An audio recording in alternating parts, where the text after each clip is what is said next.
Muito boa noite a todos. Sejam bem-vindos. Que essa casa de oração possa acolher a cada um nas suas necessidades, né? E que traga hoje o alívio que todos nós buscamos quando vamos a uma casa de oração, seja ela de qualquer crença, independente, né? Que a gente busque um auxílio e que vocês todos hoje possam receber esse alento de amor. Primeiro eu preciso pedir desculpas porque eu tinha um tema proposto e eu participo de várias casas espíritas e normalmente eu faço palestras em várias delas e a gente acaba se programando. E aqui eu esqueci que eu tinha um tema proposto. Então quando eu chego aqui aí a Dal me lembra que eu tinha um tema proposto e aí então eu peço desculpas, mas eu preparei um outro tema, né? Com todo amor e intensidade, então eu espero que vocês o recebam da mesma forma. E eu vou falar sobre gratidão, né? Que segundo Lino é algo que a gente deve constantemente estar lembrando e fazendo e retomando. Então eu penso que o tema vai vir de acordo com o que todos nós precisamos. E eu vou iniciar a minha fala trazendo para vocês uma vivência que aconteceu comigo e que foi extremamente marcante. Esse tema, quando eu preparei, eu percorro algumas casas espíritas e aí, quando eu fui preparar ele, a primeira casa espírita que eu trabalhei, há uns 30 dias atrás, foi lá em Itapema, numa casa espírita que eu costumo palestrar. Só que eu fui num sábado à tarde e numa metodologia diferente da que eu estava habituada. Então, quando eu cheguei na casa no sábado à tarde, é uma outra energia, porque é à tarde, né? É diferente. A gente que vai nas casas espíritas, e várias você sente, né? Cada casa espírita tem as suas características. Quando eu cheguei, imediatamente, quando eu entrei na casa, eu já senti imediatamente uma presença de amor muito forte. E eu sou uma pessoa que trabalha em casas espíritas há muito tempo já. Essa aqui é uma casa que eu tenho um amor muito grande, que eu desenvolvi um trabalho que eu guardo com muito amor no coração. E a gente sabe que, mas eu não tenho nenhum dom de nada específico de ver, né, coisas assim. Mas quando eu entrei ali naquele sábado à tarde, eu senti muito forte uma presença de amor muito intensa a ponto de me emocionar imediatamente. E eu senti a presença da minha mãe, que era uma pessoa muito presente na minha vida e que desencarnou há mais ou menos uns 8 anos atrás. E que quando eu cheguei ali, eu já senti como se ela estivesse próxima de mim. E foi uma sensação tão forte que eu tive que me controlar, e aí entrei na casa e conversei com os amigos, abracei e tal, sentei como eu fiz aqui agora para esperar o meu momento. Mas era uma coisa que me sufocava. Eu falei, minha mãe está aqui ao meu lado, minha mãe está aqui nessa casa espírita, é uma coisa muito forte para mim, que não era uma coisa comum. E aí aquele sentimento foi me tomando. E aí quando iniciou os trabalhos, eu não sabia que era uma temática diferente, não estava habituada. Eles lá tinham uma situação de uma oração, uma prece inicial cantada. E aí entrou algumas pessoas, um coral e violões, e eu falei, minha mãe está aqui, com toda certeza. Porque a minha mãe era uma pessoa muito voltada para as artes e para a música. Ela se identificava muito com isso. Eu falei, com certeza. E a prece que elas fizeram cantada me envolveu de uma forma tal que eu consegui perceber ela ali, totalmente. E aquilo foi muito emocionante para mim. E aí quando eu iniciei a minha palestra, eu entendi que aquele processo, aquela vivência, tinha me preparado para falar sobre esse sentimento de gratidão. Porque aquele momento eu fiquei inundada de gratidão por aquela sensação, da certeza de que mesmo longe, estava perto. Quem já perdeu os pais, né? Quem não tem pai e mãe presente, sabe que é uma falta muito forte que a gente sente. Por mais diferentes que tenham sido os relacionamentos, ou por mais tempo que tenha acontecido que você não tem, você sempre lembra do pai e da mãe. São presenças muito fortes. E aí, aquela sensação dela ali, para mim, me remeteu a duas situações. A primeira era que eu deveria agradecer-se com toda a intensidade o fato de ter convivido com aquela pessoa e principalmente a gratidão de poder perceber que sim, o Espírito é eterno e que os nossos laços de amor seguem, independente dos planos. E a segunda situação é que eu vinha falar sobre gratidão e a minha fala sobre gratidão, ela foi todinha montada e estudada em cima do Decálogo de Moisés, no mandamento específico que fala sobre honrar pai e mãe.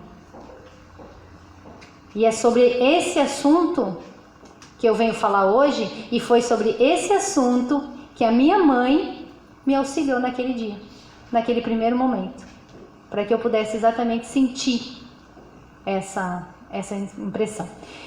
Então eu começo falando com vocês hoje e trazendo a lembrança de Paulo de Tarso, né? Paulo de Tarso, onde ele traz o ensinamento: dai graças a Deus por todas as coisas. Dai graças a Deus em todas as coisas. O quanto nós temos dificuldade nessa situação de darmos graças, estarmos dando graças o tempo todo, né? Porque nós precisamos entender que o exercício de gratidão, ele é uma virtude. Ser grato é uma virtude. É uma das principais virtudes do ser humano. E é uma virtude que precisa ser ensinada. Nós precisamos ensinar as outras pessoas e ensinar a nós mesmos a sermos gratos. E nós esquecemos disso. Precisamos exercitar constantemente a gratidão. Quem tem filhos precisa ensinar os seus filhos a serem gratos. Nós vivemos uma sociedade onde o egoísmo predomina, onde tudo aquilo é para cada um, onde o mundo está para me servir. E cada vez mais nós não percebemos pequenas coisas e não agradecemos. Hoje vocês estão aqui numa casa que foi organizada toda com ações voluntárias. Vocês estão sentados nessas cadeiras que estão limpas porque alguém limpou, porque alguém organizou. E a gente não percebe que constantemente nós estamos envolvidos por pessoas que prestam a nós ações e que nós não somos gratos, porque esquecemos, porque parece que é assim mesmo, e não é. Então, esse ensinamento é muito importante. Nós devemos lembrar constantemente de agradecermos. E aí, Joana de Ângeles, ela traz uma obra que chama Psicologia da Gratidão. E ela traz que nessa obra, a virtude da gratidão, que é essa virtude que nós devemos desenvolver, que nós devemos auxiliar uns aos outros a desenvolver, ela fala que essa virtude é um dos níveis mais maduros do espírito. A pessoa que é grata, que ela compreende, que ela tem a gratidão como uma essência, ela alcança um nível de maturidade, de elevação espiritual muito alto. Por isso, é um pouco difícil, né, de chegarmos. Mas que devemos constantemente estarmos avançando nesse processo. Nós raramente nos organizamos para avançar níveis mais elevados do espírito. Porque nós estamos muito habituados a nos vigiar e controlar, né? A gente, já não somos tão ruins, já não fizemos isso, já não matamos, né? Temos vontade de matar, né? Matamos somente na palavra, né? Eu tinha vontade de matar, já não mato mais, né? Tenho só o pensamento. Eu já tenho um freio em mim que me inibe de algumas coisas. Porém, nós temos uma dificuldade enorme de nos forçarmos a nos elevar espiritualmente e não ficar só nessa água rasa, naquele básico. E é isso que ela traz. Ela diz que a gente precisa trabalhar a nossa evolução num nível mais elevado. E exercer a virtude da gratidão nos possibilita isso. Abrir os olhos e olhar que o tempo todo nós estamos cercados de coisas que nós devemos agradecer, que não estão ali porque é para nos servir. Não estão. E nos darmos conta que nós não somos o centro do universo. E sermos gratos. Dentro desse contexto, ela diz assim, que quando a gente começa a trabalhar esse nível mais elevado, a gente entra num processo que ela chama de individuação. Individuação é onde o indivíduo começa a se perceber como parte de um processo que as pessoas e o ambiente e o plano em que ele está inserido lhe oferece muito mais do que ele imagina. E ele começa o que ela chama de plenificação, que é tomar consciência de quanto eu devo ser grato a tudo que me rodeia. Gratidão, segundo a Joana de Ângeles ainda, ela chama de a filha, quando a gratidão é a filha do amor que ela chama de amor sábio. O que é o amor sábio? É aquele amor que compreende e não julga. É aquele amor que simplesmente ama e que é grato pelo que tem. Só que esse amor grato, esse amor sábio, que ela diz, que é o amor que a gente exerce quando nós estamos num nível mais elevado de gratidão, ele tem um exercício fundamental que inicia dentro de um laboratório que nós consideramos talvez o mais difícil de todos, que é a nossa casa. É dentro da nossa casa que nós iniciamos esse processo de compreensão do amor sábio. Aquele amor que eu olho para você e percebo, eu te amo e eu te compreendo como você é. E não aquela situação de que, não sei se acontece aqui, talvez não, né? Mas aquela situação de, poxa, essa mãe não é como deveria, né? Porque a mãe da fulana é bem melhor. Né? Ou esse companheiro não é como ele queria, porque eu imaginei que iria acontecer isso. Ou esses filhos não são como a gente queria. Quando nós avançamos numa situação de um amor sábio, nós conseguimos olhar para esse espírito que está ali, caminhando conosco, ligado conosco, e nós conseguimos olhar para ele e amá-lo sem expectativas. Amá-lo como ele é. Por isso chamamos de amor sábio. Na teoria é lindo, na prática não tão simples. Sabemos. Bom, a gente vê que isso é tão difícil, mas é tão difícil que hoje os consultórios de psicanalistas e de psicólogos nunca estiveram tão cheios de pessoas em crises existenciais. E essas crises, as mais variadas, mas uma queixa é quase que unânime, que é a situação de que muitas pessoas consideram que o seu processo existencial agora tem uma crise em função de situações ocorridas lá na minha infância, onde talvez a minha mãe e o meu pai não foram tão bons como deveriam, né? E as queixas com relação aos meus pais são muito fortes. Meu pai não me deu amor, meu pai não me amou como deveria, eu não consigo fazer isso porque eu não fui assim acostumada, ele não tinha o costume de dar carinho, eu não isso, meu marido é assim porque o pai e a mãe dele eram assim, enfim. São queixas que são rotineiras e aí fazem a gente pensar em situações bem comuns assim para quem trabalha com essa área, que por exemplo de você escutar uma situação de uma pessoa de 40 anos que está hoje numa situação de um processo financeiro muito bom, tem um bom emprego, enfim, mas faz um processo de terapia porque entende que tem algumas amarras na sua vida em função de que tinha, por exemplo, um pai alcoólatra. E ele considera que esse pai alcoólatra, que bebia todos os domingos, lhe roubou todos os domingos da infância. E ele trouxe isso como uma situação muito forte, que inibe ele em várias coisas hoje, como adulto, e que ele justifica em função daquele processo traumático que ele teve.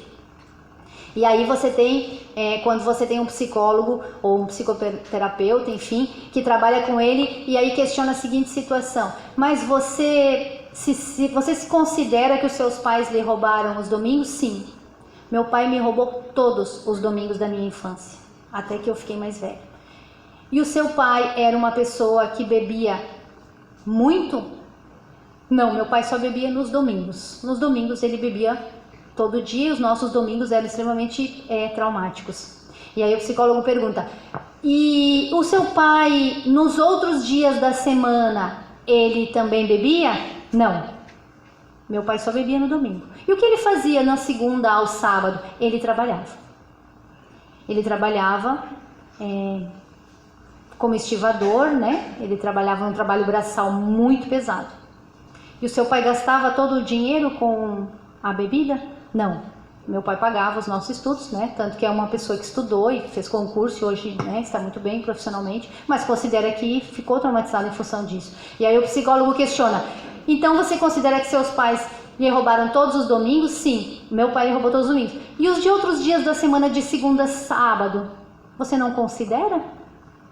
Não, eu não considero.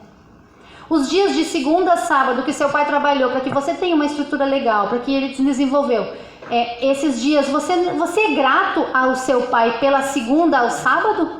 Não, eu não sou. E isso é muito comum. Porque nós temos uma tendência absurda de simplesmente reter o que é de pior. É o nosso costume.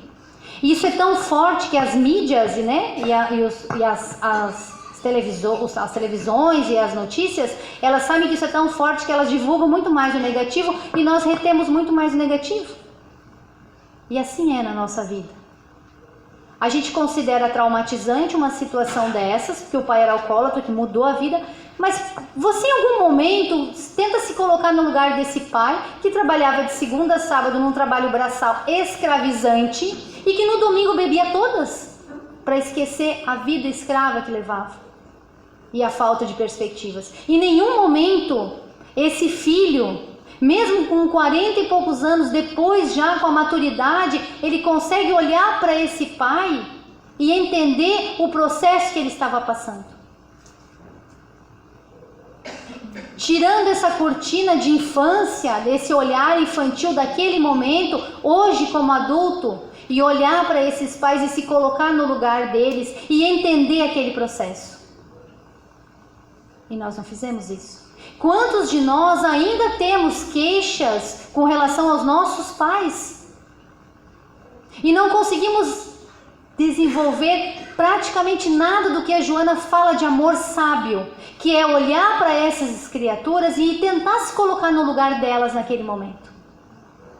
Porque nós não conseguimos. O Decálogo de Moisés traz os mandamentos e ele traz há tantos anos já essa situação da importância de honrar pai e mãe.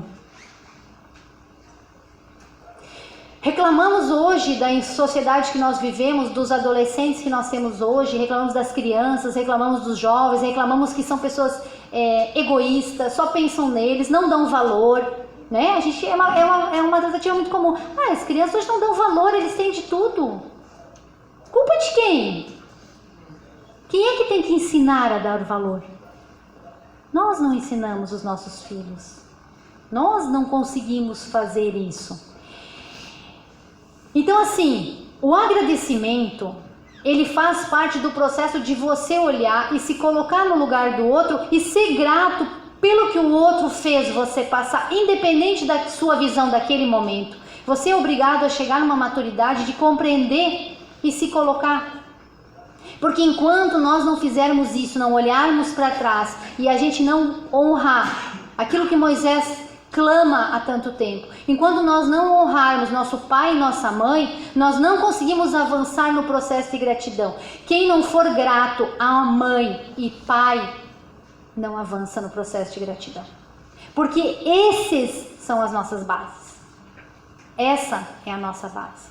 E que enquanto você não olhar lá para trás e resgatar aquilo que você tem mal resolvido, que você pode superar, se colocando no lugar daquela pessoa naquele momento e tentando compreender o contexto daquela situação naquele momento, sem uma visão infantilizada de expectativa de um pai ideal, de uma mãe ideal, de uma família ideal, sem essa idealização que é infantil, você consegue se colocar no lugar e compreender. Só o fato da gente ter a vida, só o fato de termos a vida, já seria uma situação para que fôssemos eternamente gratos aos nossos pais. E vocês estão numa casa espírita, então se vocês estão numa casa espírita, vocês compreendem que o espírito é eterno e que os nossos processos se reorganizam a cada encarnação. E que há uma proposta e que houve um aceite das pessoas que estão envolvidas com vocês nesse processo. E que eles aceitaram, assim como vocês aceitaram, essa tratativa que estamos vivendo hoje. Então só o fato da vida já teria que ser o suficiente para sermos gratos. Então o sentimento de gratidão é a capacidade que nós temos de perceber e agradecer o que foi possível ser oferecido naquele momento. Não é o que imaginávamos que deveria ter sido. Não é o que aquele filho imaginava que deveria ter sido a infância dele maravilhosa. É o sentimento de agradecer o que me foi oferecido. Eu consigo olhar para trás e ver, não foi o ideal? Ideal de quê? Ideal de uma situação idealizada, de uma forma que nos é colocado, mas foi o que me foi oferecido? Ótimo, sou grato a. Quando a gente conseguir olhar para trás e perceber que nós devemos ser gratos ao que nós temos e ao que nos foi oferecido naquele momento lá, com os nossos pais, nós começamos esse processo de gratidão. A pessoa grata é aquela que realmente visualiza o que é oferecido e não aquilo que ela idealizou, não uma fantasia. E a gente pode ter dois olhares sempre sobre as situações. E isso é para todas as situações. A gente pode ter um olhar sobre a ótica da escassez, ou a gente pode ter um olhar sobre a ótica da abundância. Depende de cada um. Se você olhar tudo pelo olhar da ótica da escassez, sempre vai faltar alguma coisa. Sempre. Você nunca está grato. Agora, se você modificar o seu olhar e você olhar para aquilo que você tem e não para aquilo que falta, para aquilo que você idealizou que deveria ter, você consegue perceber a gratidão como algo que faz parte de você. E o interessante é que quanto mais abundante for o seu olhar, mais você vai perceber que mais coisas você vai ter que ser grato. E mais coisas vão acontecendo para você. Então, a gente sempre fica imaginando que a gente vai ser feliz com aquilo que a gente não tem ainda, mas que a gente deveria ter, né? Isso é do ser humano. É uma situação de nós corrermos atrás do rabo o tempo todo, tipo o cachorrinho.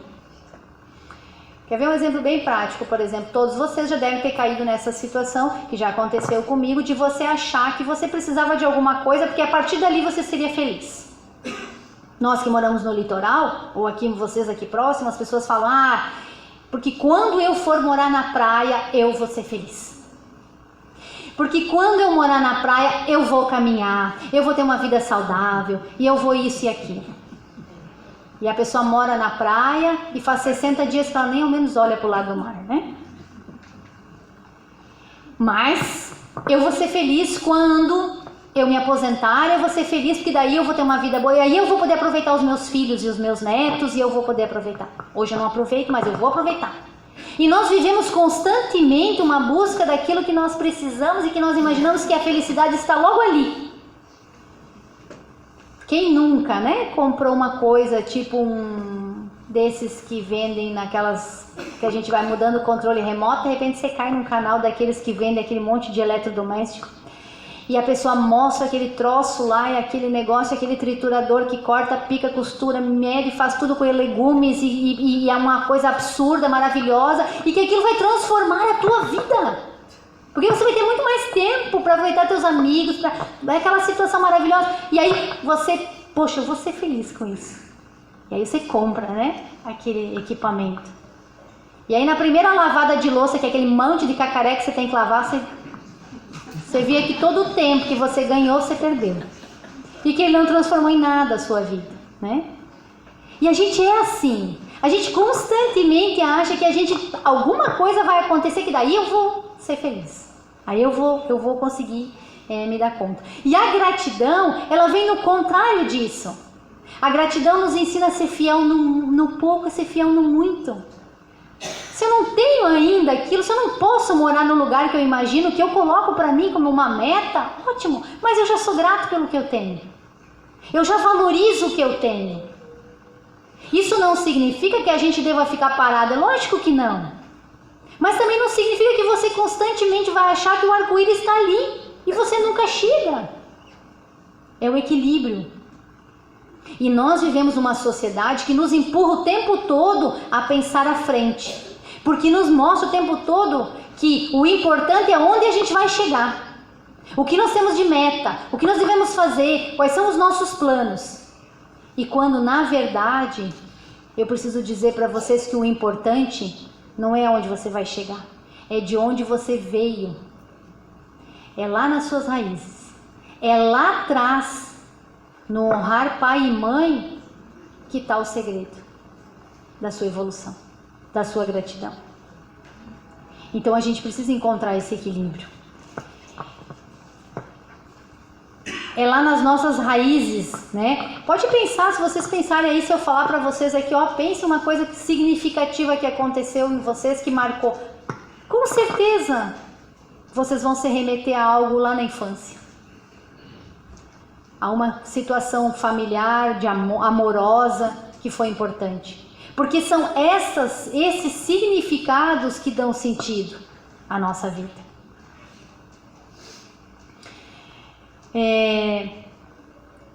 Muito bonito tudo, né? Mas por que é que a gente não consegue, então, se é tão simples? E aí eu vou dizer para vocês que tem dois segredinhos, né? Duas situações que nos impedem de conseguirmos avançar nesse processo de gratidão, de nos elevarmos e sermos gratos e termos uma vida mais tranquila, no sentido de não ficarmos o tempo todo buscando uma felicidade que nunca alcançamos. Duas coisinhas. A primeira delas é o egoísmo. O egoísmo é um entrave no nosso processo evolutivo da virtude da gratidão, né? Porque o egoísmo, ela é a valorização de nós, do nosso ego. É aquilo que me faz bem. E dentro desse contexto do egoísmo, a gente percebe que a pessoa que ela é egoísta, ela é uma pessoa, não sei se acontece com vocês, talvez não. Mas é uma pessoa que ela acha que o mundo gira e todas as situações acontecem e ela não percebe participante daquele caos que ela está inserido. Ela se isenta de responsabilidade. Ela não é protagonista da história que ela está escrevendo. Tudo conspira para. Todo mundo tem alguém na família assim, né? Ah, porque nada dá certo para fulano. Ah, porque para mim nada dá certo, porque para ti dá. Mas para mim não dá. Porque o egoísta, ele não consegue perceber que ele tem um envolvimento naquilo. E que enquanto ele não perceber que aquelas pequenas coisas que acontecem com ele, ele deve ser grato e valorizar aquilo, ele fica constantemente justificando aquilo que ele acha que deveria ter e não tem. Ele não consegue sair desse mundinho. Então ele não é grato a nada. Porque na opinião dele, tudo falta. Tudo falta.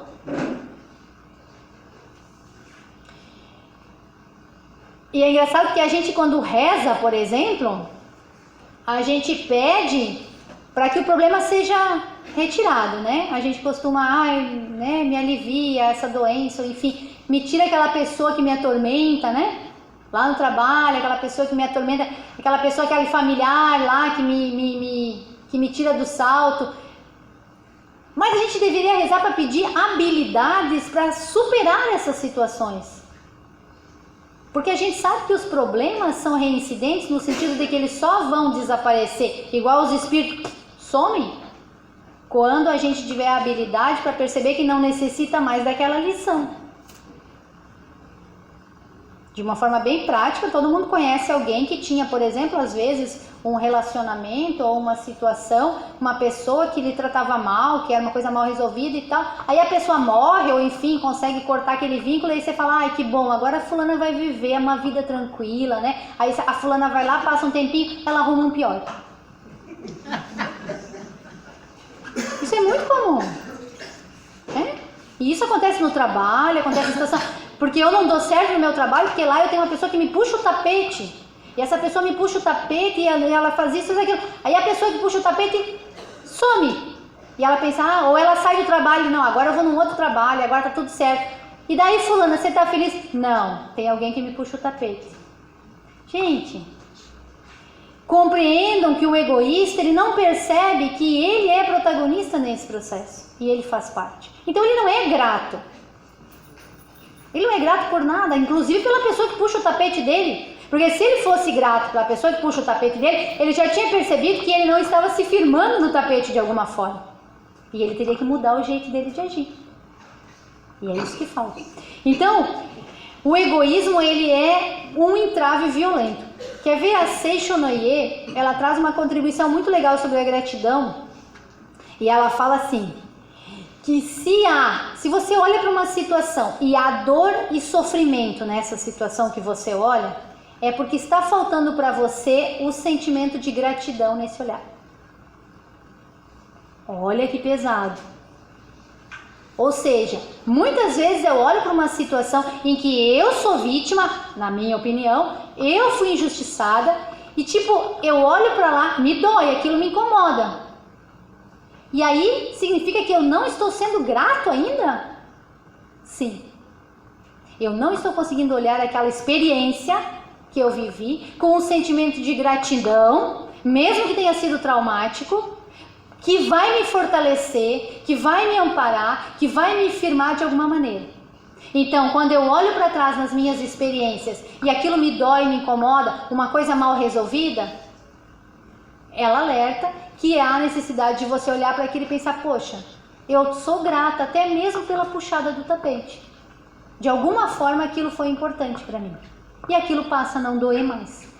Então, eles dizem que a gratidão vem do despertar da alma. Nesse contexto, você começa a evoluir e você começa a ser grato. Bom, o outro probleminha, então, além do egoísmo, que nos impede um pouco de nos envolvermos na gratidão, é uma outra palavrinha também bem pesadinha, que é o orgulho. O orgulho também é um entrave para sermos gratos, né? Se a gente pegar aquele primeiro exemplo lá dentro do consultório de psicanálise, onde esse filho que acusava o pai de ter roubado dele uma parte importante da sua infância, teve uma dificuldade enorme de reconhecer que o pai, ao mesmo tempo, também lhe oferecia outras coisas que eram importantes. E que por egoísmo ele não conseguia perceber. Porque ele considerava que ele estava sendo vítima. Sim, ele sofria um processo extremamente traumático. A gente sabe que problemas como o alcoolismo são traumáticos. Porém, isso não nos impede de percebermos que a pessoa tem também a sua contribuição positiva. Nesse caso, pelo egoísmo ele não percebia e pelo orgulho ele não aceitava. Porque ele passou 40 anos da vida dele justificando as suas falhas, o seu não protagonismo da sua história em função de uma situação de outra. Porque nós somos orgulhosos, é muito mais fácil para a gente justificar os nossos erros pelo outro. E eu preciso falar para vocês uma coisa muito importante, talvez vocês não vão gostar de ouvir, mas vocês precisam saber que só vocês definem a sua história, ninguém mais. E que por mais que a gente tenha contribuição de uma série de pessoas, experiências, dentro do que nós estamos inseridos, nós definimos a nossa história. E isso em termos bem práticos, isso é tão forte, que nós pegamos um Machado de Assis, que veio de uma família extremamente humilde, não sabiam, não eram nem alfabetizados, um pai e uma mãe de uma classe, né? A gente vai falar lá de muitos anos atrás, que resolveu aprender francês e que se tornou o maior escritor da literatura brasileira, e que aprendeu francês trabalhando na padaria, porque foi trabalhar na padaria porque o padeiro era francês, e enquanto ele trabalhava ensinava ele, e ele aprendeu, porque ele se determinou aqui, porque ele foi protagonista da história dele, porque ele não usou justificativas, e nós emocionalmente justificamos a nossa falta de coragem de olhar para as experiências que causam dor e sofrimento e exercermos ali a virtude da gratidão, e nós nos escondemos atrás de desculpas. Então o orgulho é uma situação que nos impede de evoluirmos. Eu tenho uma amiga que ela falou para mim assim, ela é uma amiga que frequenta centro espírita, ela estuda, ela é uma pessoa muito evoluída, assim no sentido de compreensão, né? No que a gente, sei lá, considera evoluído, enfim. Aí ela falou pra mim assim, ó, eu estou pagando já uma casa, um lar, pra eu ficar morando quando eu for idosa. Eu falei, nossa, que interessante. Ela falou, porque eu não quero dar trabalho pra ninguém. Eu já estou pagando, eu já escolhi, eu estou pagando e eu vou ficar lá. Eu falei, como assim você não quer dar trabalho? Ela tem filhos e ela tem netos. Eu falei, como assim você não quer dar trabalho pra ninguém? Ela falou, eu não quero. Porque eu não quero que ninguém saia do seu serviço e tenha que fazer adaptações e aquela coisa toda. Eu não quero. Eu falei, mentira. Você está fazendo isso aí por orgulho. Você não quer que ninguém cuide de você. Você não quer ficar depender de outras pessoas. Não, eu não sou orgulhosa. Imagina você é. Você é. Porque o processo natural nosso é nós nos auxiliarmos mutuamente. E o orgulho faz com que a gente queira não depender de ninguém. Quer ver um exemplo bem clássico? É que todo mundo considera super normal você adaptar uma casa para um bebê. Você coloca gradinha, você coloca coisinha, você tira tudo da sala. Às vezes tem gente que tira até as panelas de dentro do balcão, porque a criança mexe. Você faz toda uma adaptação para a criança, todo mundo acha lindo. Mas quando você tem que fazer uma adaptação para um idoso, é difícil. É ou não é? É difícil. Ai, meu Deus, é difícil. Todo mundo considera normal você abrir mão, você deixar o seu tempo, às vezes o seu espaço, para você ficar lá cuidando da criança. E às vezes a mãe, né, abre mão, às vezes o pai, eles abdicam de um tempo profissional para cuidar. Todo mundo acha normal isso. Mas quando você tem que cuidar de um idoso, nossa, é difícil, não tem como. Eu tenho que trabalhar. Porque a gente não aceita. Porque o orgulho. Porque a gente não percebe aí, a gente não tem aí ainda esse decálogo de Moisés que há 1000 e tantos, 2000 e mais de 3000 anos quase, ensinado de honrar pai e mãe. E a gente não consegue ser grato a essa situação. E enquanto a gente não for grato aos nossos pais, nós não conseguimos avançar no processo de sermos gratos. E enquanto nós não avançarmos no processo de sermos gratos, nós não evoluímos espiritualmente. Nós não conseguimos a evolução que a Joana de Ângeles traz ali como uma situação que nós devemos trabalhar. Nós devemos trabalhar a gratidão. A pessoa não nasce grata. Ai, que lindo, ele nasceu, ele é grato. Não. Ele já foi ensinado a agradecer. Agradece. E quando a gente fala de agradecer, a gente não fala desse agradecimento social formal. Filha, diz obrigada. Não é isso. É ensinar realmente, poxa, que bênção que a gente tem essa água. Alguém trabalhou para isso, para a gente beber essa água limpinha. Que bênção que a gente tem esse espaço. Alguém trabalhou para que a gente tivesse. Poxa, eu sou grato mesmo que eu não conheça essas pessoas. Eu vou fechar os meus olhos e vou agradecer. E isso é um exercício de ensinamento. Ensinem seus filhos. Ensinem seus netos. Ensinem a vocês mesmos serem gratos. É um processo que exige um trabalho diário e cotidiano. E aí, a gente já finalizando, essa humildade contrária do orgulho, ela vai nos ensinar que nós somos muito pequenos, que nós somos ainda muito pequenos e que nós fizemos parte de uma coisa muito maior. E que quando nós nos percebemos pequenos, não significa que nós nos colocamos para baixo. E não significa que não, você tem que se valorizar. Não é isso. Quando nós percebemos pequenos, nós percebemos o quanto as outras pessoas e o ambiente é importante para nós. O quanto nós dependemos. O quanto aquilo ali, todo mundo, a gente não se dá conta que falta ar até que você tem uma crise de asma ou uma crise de bronquite. Porque até então você nem lembra do ar. É a mesma coisa que a água. A gente não fica todo dia, ai, obrigado por essa água, que bênção, abre a torneira, ai, tem água, ai, chuveiro tem água. Agora faltou água, é uma tragédia. Porque nós esquecemos dessas coisas básicas. Porque nós ligamos no automático e nós achamos que aquilo ali está ali para nos servir. E é isso que nós temos que trabalhar. Não, não está. A mãe nos deu a vida, o pai nos deu a vida, a vida que nós temos. Se não é o pai ideal, se não é a mãe ideal, é o que nós temos. Então sejamos gratos, sem a ingenuidade de achar que devemos agradecer quando estivermos lá com tudo resolvido. É hoje o momento de agradecer. É hoje.